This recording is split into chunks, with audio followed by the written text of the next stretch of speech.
اظهر خان صاحب دا راته ووایئ د بلوچستان مجموعي صورتحال څه ده؟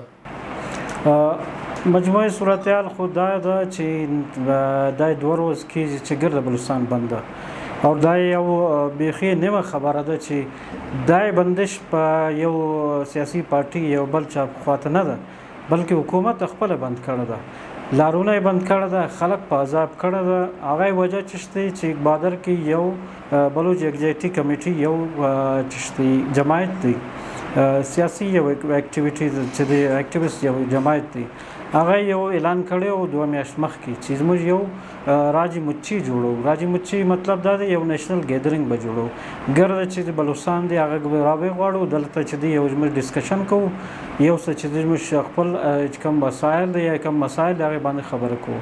نو حکومت د دې خلاف څه کړی ده چې ګرده روټونه بلوچستان غ کوستلایوي سره ونیسي چې کوم غټ شارع دی مطلب کوټه مستونګ شارع ده، سوراب ده، کلات ده، بهر ځای کې چې دی رکاوټونه جوړ کړی دی او بند کړی ده. او یو نور چې خبره چې ما خپله چې ویې لیدلې کویټه غ ریډ زون داسې بند کړی ده چې لکه چې کرفیو ده او یو ګاډیان نه ده، 3 څلور چې دی ګاډیان درولی دی. مطلب دا یو عجبه کیفیت ده چې یو جلسه په ګوادر کې را روان دي لیکن دا خلک په بیریږي په دای ریډ زون یې بند کړی ده او دای کې خلک بیخي عذاب دي. او یو ویډیو چې وایرل شوی دی چې امبولانس دای نه پرېښولی دا بیخي یو حکومت چې د خلاف یا حکومت پاک کې ګرسره یو شی نه دی. اظهر خان صاحب دا راته ووایه چې ګوادر کې چې کوم غونډه روانه ده بلوچ یکجهتي کمیټۍ له لورې د دې مقاصد څه دي، مرام یې څه ده او دا څوک لیډ کوي، څوک یې پر مخ بیایي؟ دا یو نیشنل ګیدرینګ دی، مطلب انګلیش کې دا اسانه چې دی لفظات راتلی سي چې بلوچ نیشنل ګیدرینګ. نو د دې مقصد ایډ خو د بلوچ یکجهتي کمیټه ارګنایزر چې دی ډاکټر مارنګ بلوچ هغه یو سوشل اکټیویسټ او سټوډنټ پولیټکس کې وختي چې دی انوالو او ډېر ښه اکټیویسټ و. نو بیا هغه چې دی بلوچ یکجهتي کمیټې په نامه یو تحریک شروع کړي او دا ستاسو یاد دی چې تربت کې واقع شوی و نو هغې خلاف یو درنه روان و. نو دا خلک ډېر وخت ناست و نو حکومت هېڅ چې دی هغه خلک ته ریسپانس نه کول. نو دا خلک یو ریلي سره چې دی ولاړ اسلام آباد کې. اسلام آباد کې دا خلک سره ډېر برتاو اوس مطلب دا خلک کینن واټر کینن د باندې استعمال سو، لاټھی چارج سو، نه ډېر داسې یو غلط پیغام چې دی بلوچستان خواته رالی. نو دا خلک بیرته رالی او هغې بعد چې دی د دې اعلان و چې ګوادر کې یو غټ ګیدرینګ به جوړو، هغې کې ګرده بلوچستان سره خلک به راوی غواړو او دلته زموږ چې دی ګوادر یا بلوچستان نور چې مسایل دي هغې کې زموږ وسایل دي، هغې کې دلته مایدات دي، هغې کې دلته سی پیک یو جوړ شوی دی چین هغې سره چې کار کوي. نو خلک دا غوښتنه ده چې دا ماده چشتي او زموږ فایده چشتي زموږ وینو ګوادر چې سی پیک 100 کاله چې دی کار شروع کړی ده لیکن ګوادر کې اوبه مسله تر نن پورې چې نه دی حل شوی. نو دا مسایل دی چې دا غوښتي چې خلک اویرنس به ورکړو، خلک مطالبات مخته راسي. نو هغه زموږ چې وکتو د حکومت نه غواړي چې دا خلک یو ځای سي. دا راته ووایه چې کوم چې روایتي سیاسي ګوندونه دي بلوچستان نیشنل پارټي دی دغسې بلوچستان نیشنل پارټي د مالک چې کوم ګروپ دي دغو دغه ریسپانس نه ورکول کېږي.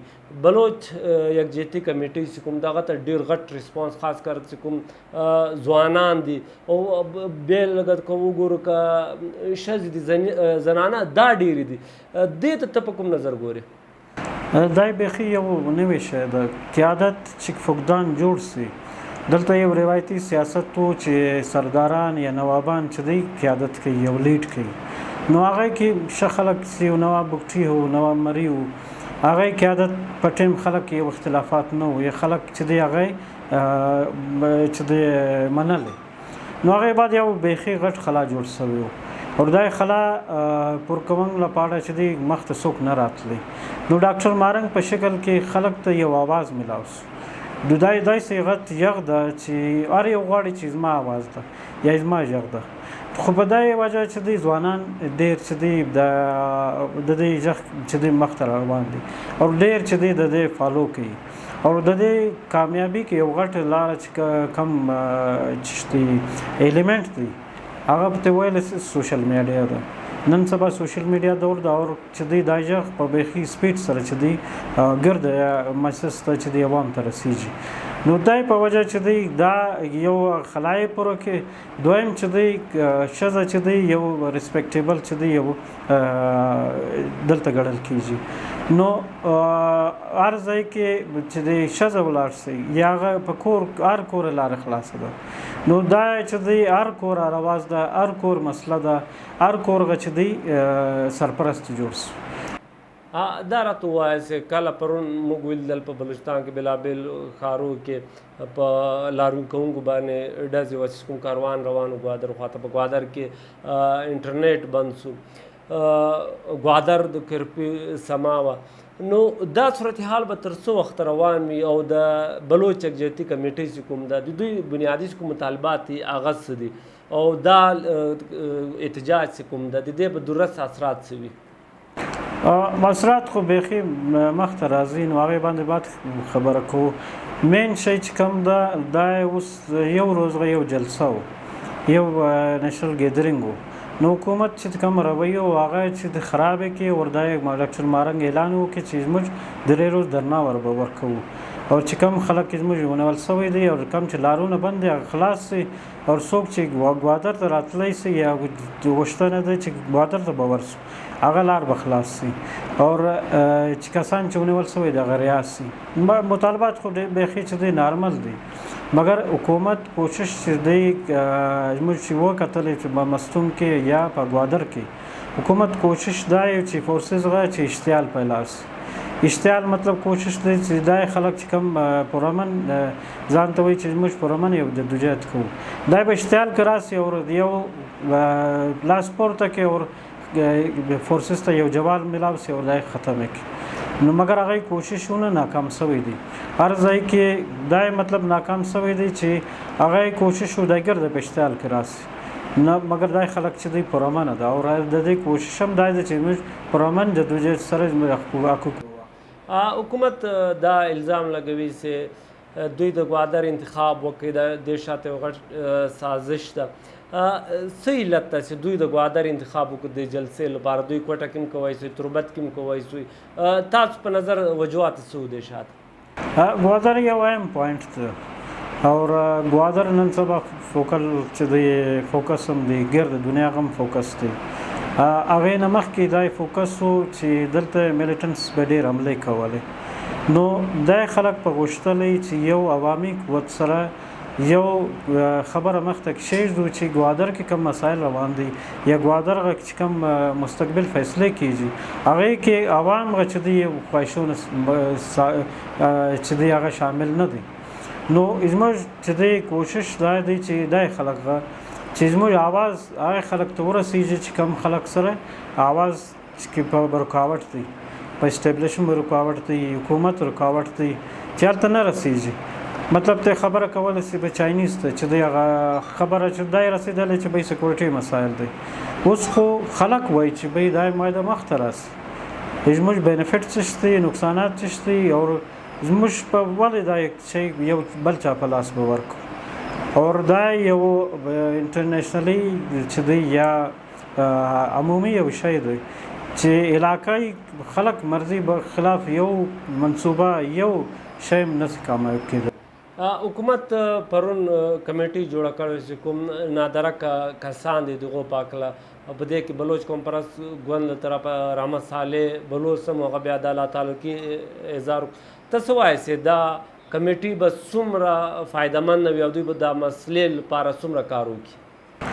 او دا مسله یو خوا دا خلک وایي چې میسنګ پرسن مسله یو نسته، دا خلک خپل میسنګ سوی دی، دا خلک په میلیټنټ سره دی، دا افغانستان تللی دی. نو دویم خواته بیا کمیټي جوړوي، کمیټي یو پریشر باندې جوړوي.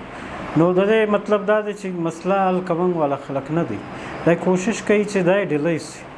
نو دا ډیلی په وجه دا ګوره چې کوم نیشنلست یو پارټي د نیشنل پارټي هغه اعلان لا تعلقي وکړي په وجه یې څه دی چې زموږ په دا کمیټې کې شامل شو د سبا دا کمیټې رزلټ خو نه راکوي د دې نه مخکې هم یو څه کمیټیان جوړ شوي وو 2 حکومت 3 حکومتونه تیر شوي دي هر بار یو کمیټې به جوړېږي لیکن رزلټ یو هم نشته په دې وجه چې دا کمیټیان چې دی وخت زیاده عادل خان صاحب آخر سوال دا دی چې بلوچ یکجهتي کمیټې چې کومه ده راتلونکي کې د بلوچستان چې کوم سیاسي خلا ده دا به دوی څومره ډکه کړي او د دوی کردار به څه وي دا ډېر سوال دی ستا زما مخکې یو ډان کې چې دی هغه تجزیه غوښتلی نو کم ټایم مارنګ په چې دی اعلان کړی و چې تربت سره زموږ اسلام آباد یو لانګ مارچ کوو نو هغې ټایم زما تجزیه دغه و چې دا یو ډېر غټ تحریک چې دی بنیاد به ایږدي او شعوري تحریک ته نو شعوري تحریک چې دی یو پوره یو